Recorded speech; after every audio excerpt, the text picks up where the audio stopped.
Imagine standing on a windswept Himalayan pass.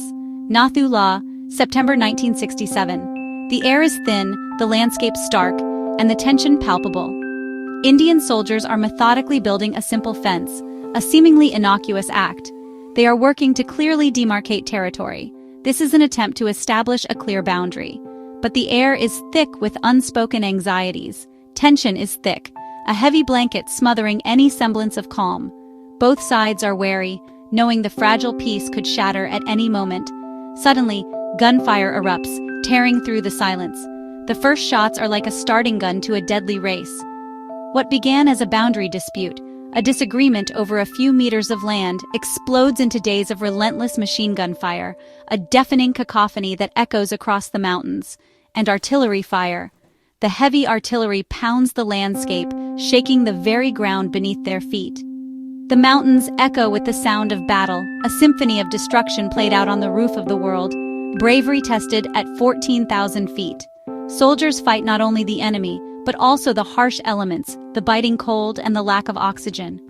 India loses 88 soldiers, their lives sacrificed in this remote and unforgiving terrain, with over 160 wounded, men bearing the physical and emotional scars of a conflict few remember. Chinese casualties are even higher, a testament to the ferocity of the Indian response. Hundreds killed and wounded, their sacrifices largely unacknowledged in the broader narrative of the Sino-Indian relationship.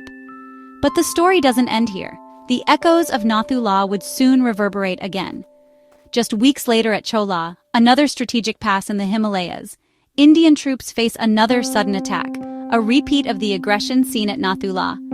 They stand their ground, resolute and determined not to yield an inch, pushing the PLA back, displaying remarkable courage and tactical skill, forcing a retreat for kilometers, a significant victory that shifted the balance of power in the region.